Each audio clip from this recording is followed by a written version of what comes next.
This segment of Corn Warriors is brought to you in part by John Deere, where nothing runs like a deer. 2 days ago, we had a weather event. All the corn was leaning over and it was probably 3 foot from the ground.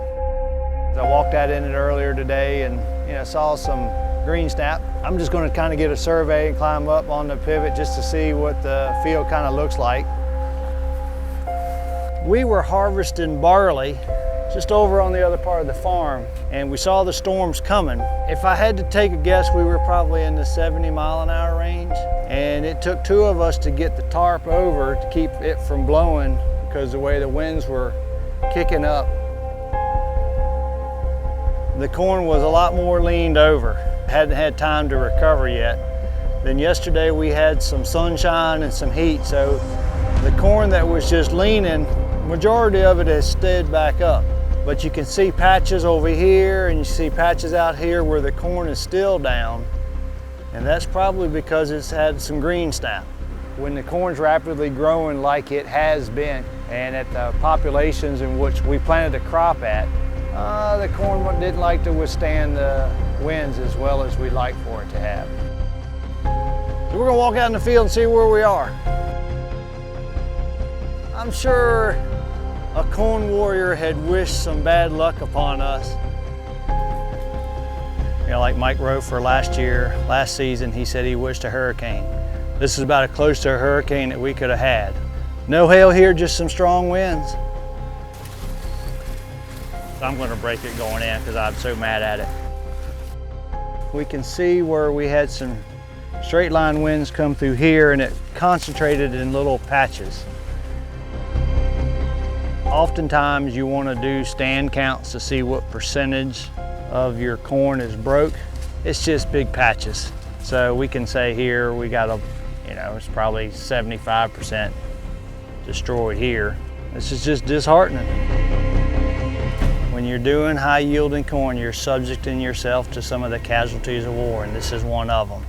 So how appropriate, here we are Corn Warriors, and we're dealing with a casualty, major yield reductions to no yield, hardly any ear, to a sibling of a small ear here. We were expecting this corn hybrid to put us into the mid 4 plus close to 500 bushel yield. We got 3 different types of problems here. You got break off, bend over, and pretty much green snap. Not gonna be productive.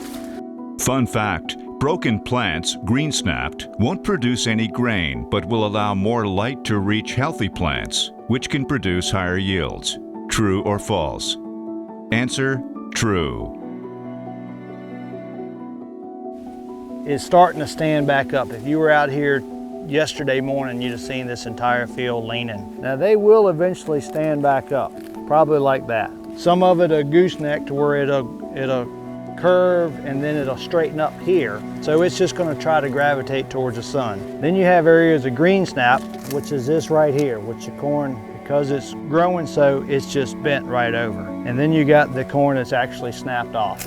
Now that's done. This particular plant is shut down. So this top part will die off. It'll put the nutrients back into the soil. Not only does it hurt to know that we've lost some yield potential, but it's also going to be an economic loss too.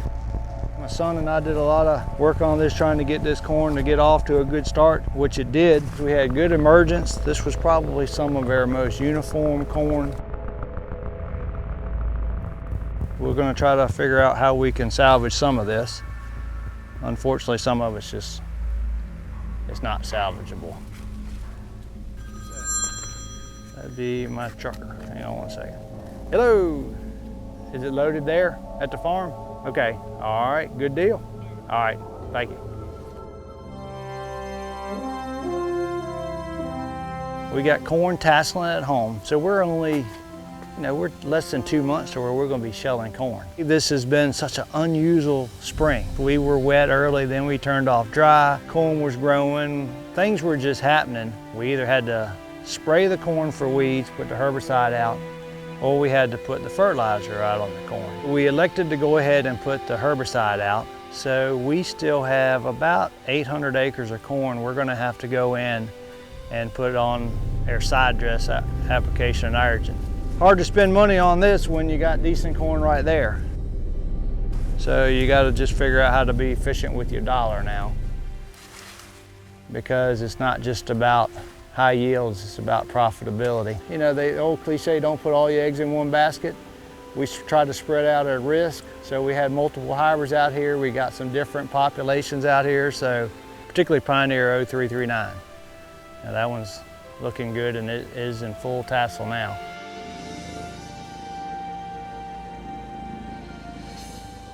We still have some other hybrids, particularly the old standby Pioneer 1197 over in front of me that, you know, hopefully that one will still come pull through. But we keep looking at other hybrids. They keep launching new stuff and we keep getting excited. If you've been farming long enough, you're gonna see problems like this. And unfortunately, this seems to be our turn. Don't count me out yet. I do not have a white flag. Well, can't handle but so much pressure and, you know, disappointment. So it's time for me to get out of here and time for y'all to get so I can get some work done myself. This segment of Corn Warriors is brought to you in part by Pioneer. When each new day begins, we're here. When you want new technology that's tested and proven, we're here. When you need a sounding board or just a good story, we're here. For an ally whose local roots run as deep as yours, or to make next year the best year yet, we'll be where we've been all along, with you from the word go.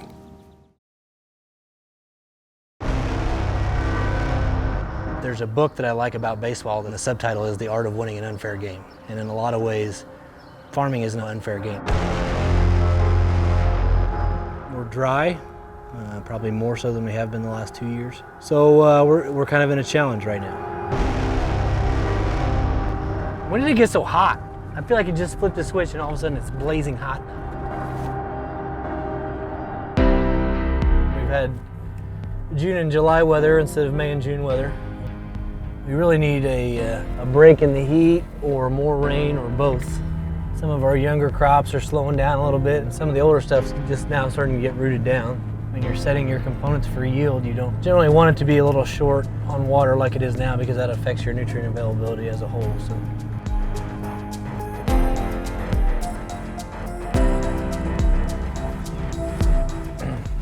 10-4.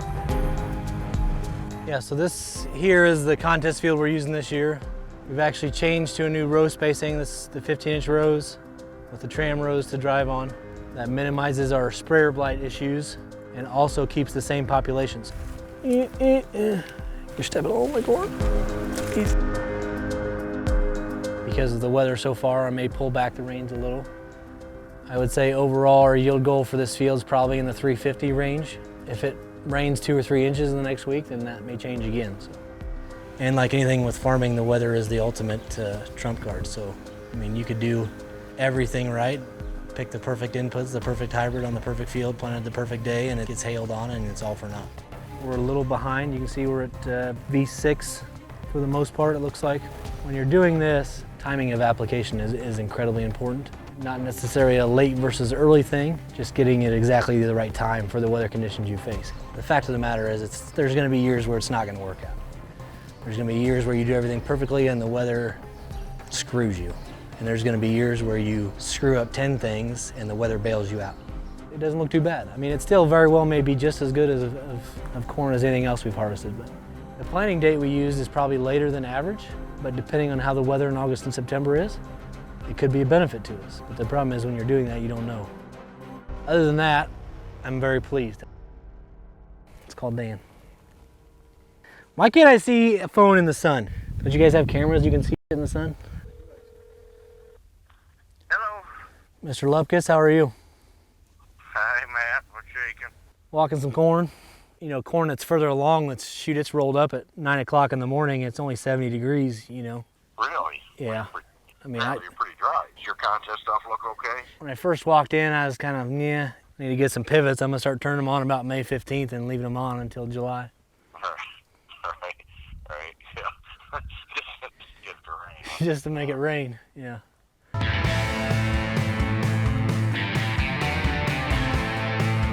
In relation to Dan, we're behind maybe by a couple weeks. His crops were, for the most part, planted before we had started. But we're a little bit behind where he's at.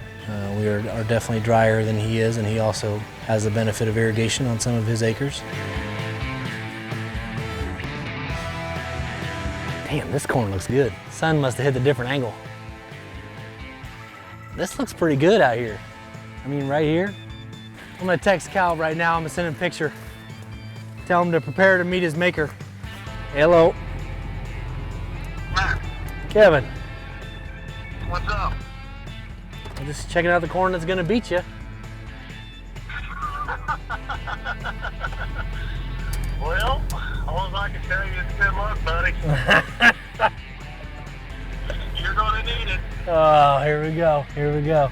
Well, I mean, anytime you talk to any of your peers that are as accomplished as Kevin is, there's always stuff that you can pick up on. And as far as Kevin goes, his crop is much more advanced than ours is. I'm gonna send him a picture of this cornfield and tell him to prepare, get his ass kicked. I literally could not see anything without putting it up in the air. And he also started dry, but they've gotten a lot of rain the last few days. That'll help him along some. It was all this glare so bad. I tweeted it so everybody would see it. Oh, he got tagged. Oh, it happened. We're probably 2 or 3 inches short of where we were last year, which is probably 2 or 3 inches short of normal. So. No, you're not. I mean, even with nutrient levels, I mean, the corn suffers. Yeah. When it's dry, I don't give a what ain't much, and there ain't nothing you can do. From both conversations with Dan and Kevin, it seems like we all did some of the same things this year. I mean, it purely uncoordinated. We all made major changes to our fertility program, which is kind of interesting. You would have thought that somebody would have left it the same, but everybody changed all at once. The truth of the matter is, once they have a head start, it's going to be hard to catch them. They get hail or locusts or anything else like that. I mean, obviously that'll pull them back, but I don't wish anything on anybody. As soon as you start wishing it on somebody, it'll happen to you. So. Saw some corn destroyed by hail this morning on Twitter. So.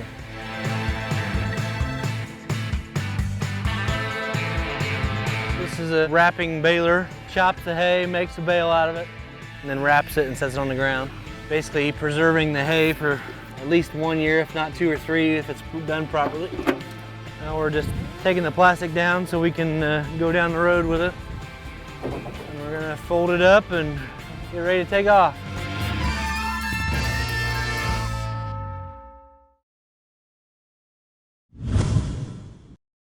This is gonna be fun.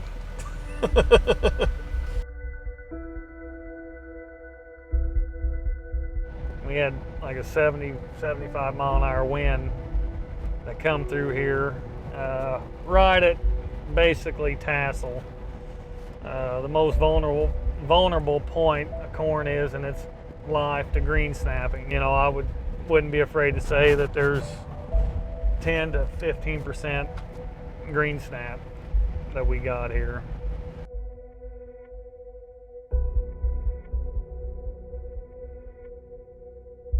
So this corn green snapped, and we'll get out in the,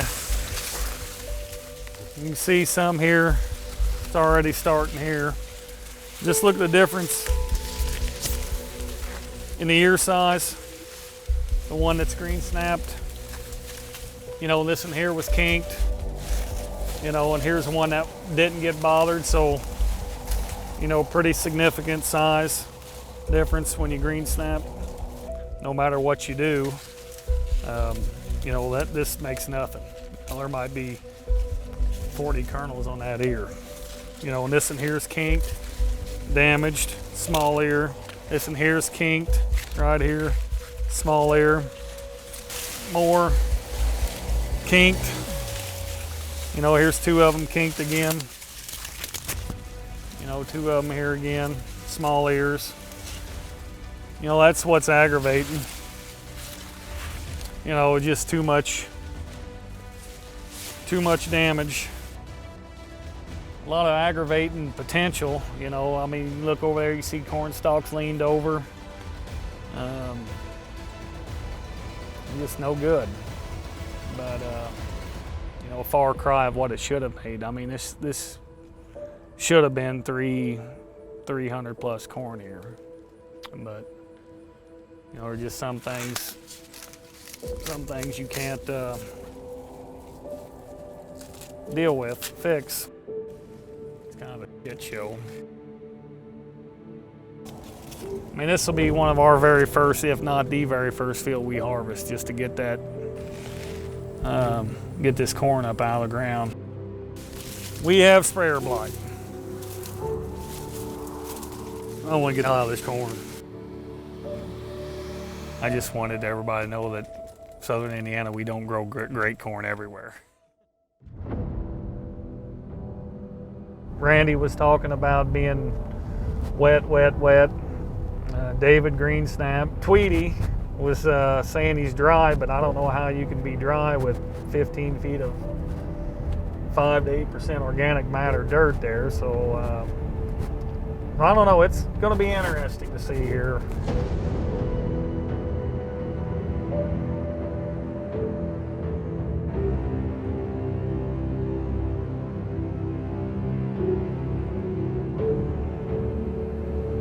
Mother Nature kind of took quite a bit off of our crop. Fun fact: stalks that break above the ear usually produce an ear, but if nearby plants are intact, they will shade the broken off plants and reduce ear size. True or false? Answer: true.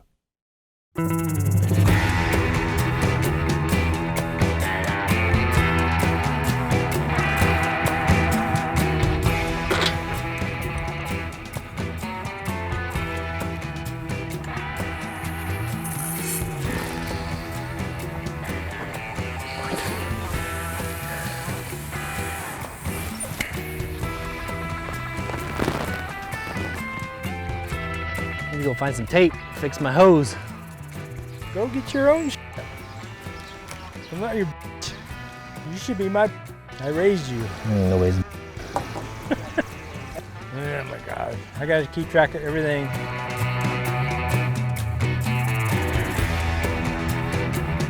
There's some tape I was looking for the whole time. By golly, I found it.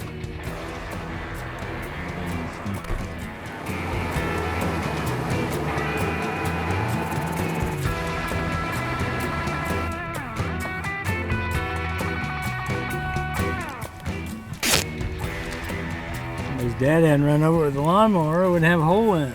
Yeah. Weird. Weird. Somebody left the water running, so when they left, it was running over. He left the water running, it was running over, and I didn't want to get off the mower, so I just drove up here and it got caught. It's my fault. All of it. I get to pay. Great job, Matt.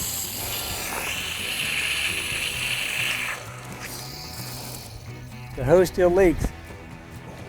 You're the one that ran it over. Well, you only taped it like once. Winner gets a $400,000 combine. Fourth place guy gets a $500 power washer. Congratulations.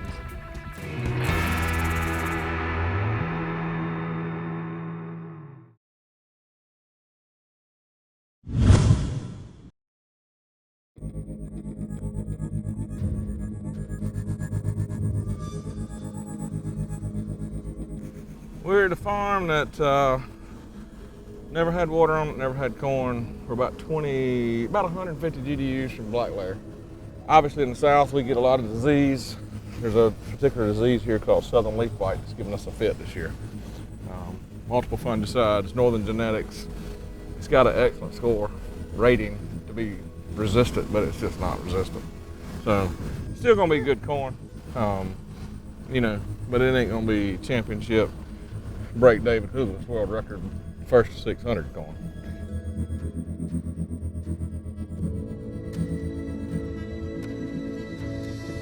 You ready to get out and go look at some corn? Go look at some of Daddy's corn? Wow. Whoa.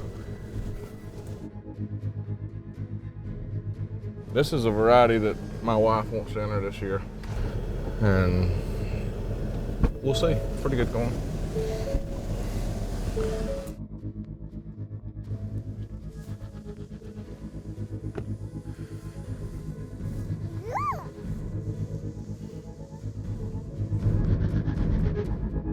I went in to have my DOT physical, and the doctor suggested I do these tests because I was over 50. I'm 54. So I did them. And then a couple days later, they came back and they said, well, your PSA number's high, and they wanted to put me on an antibiotic for 10 days and then recheck it. So I did that. And then when they rechecked my number, it was actually 2 points higher. So that's when they sent me to a specialist. And then he confirmed that I did have the prostate cancer. I had no clue other than when they told me that. All you guys that are 50, you need to go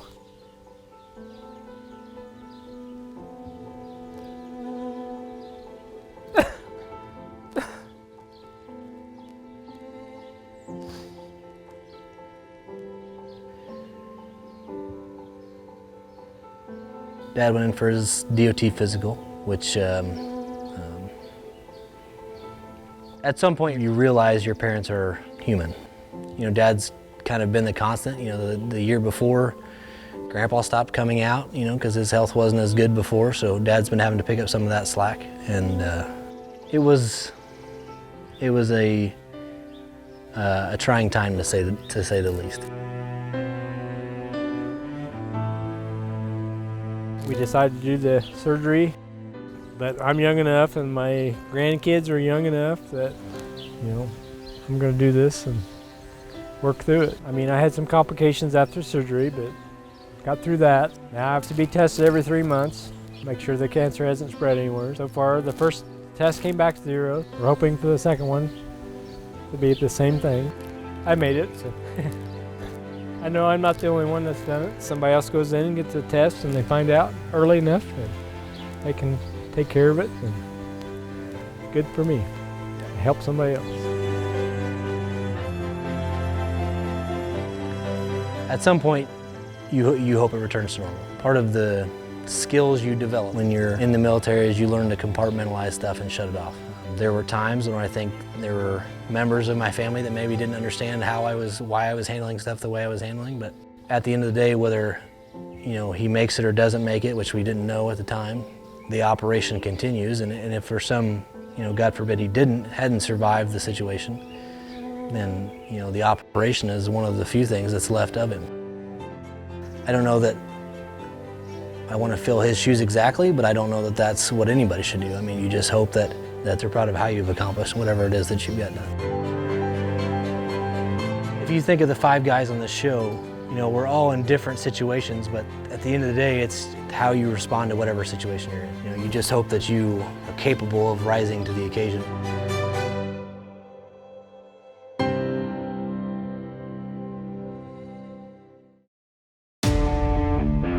We got one more foliar pass to make on the contest corn, and then we're basically done for the year, so just kind of a wait and see what harvest brings. We are a little short on rain like we have been the last 2 years. We really need a good soaker. Randy is a bully, and there's no question about that. I thought it was interesting him deciding to call the Corn Belt out, considering he's never tried to grow corn in the Corn Belt. My opinion is what it is. I'm not gonna spend 5 minutes worrying about what Randy Downey thinks.